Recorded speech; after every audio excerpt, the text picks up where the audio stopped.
വർഷങ്ങൾക്ക് മുൻപ് ആലുവ പാലസിലിരുന്ന് ദേ മാവേലി കുമ്പത്തിന്റെ സ്ക്രിപ്റ്റ് തയ്യാറാക്കുകയായിരുന്നു ഹരിശ്രീ യൂസഫ്. നാദിർ ഷായുടെ ദേ മാവേലി കുമ്പത്ത് എന്ന കോമഡി കാസറ്റിലെ കോമഡി എഴുത്തുകാരിൽ ഒരാളായിരുന്നു ഹരിശ്രീ യൂസഫ്.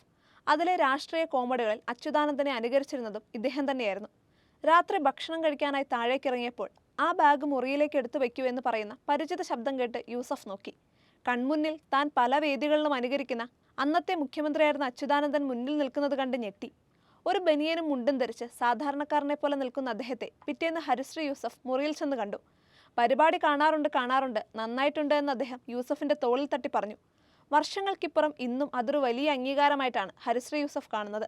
കഴിഞ്ഞ 27 വർഷക്കാലം മുൻ മുഖ്യമന്ത്രി VS അച്യുതാനന്ദന്റെ അപരനായി മിമിക്രി വേദികളിൽ തിളങ്ങിയ ഹരിശ്രീ യൂസഫ് ഇന്ന് ആ ഓർമ്മകളിൽ തേങ്ങുകയാണ്.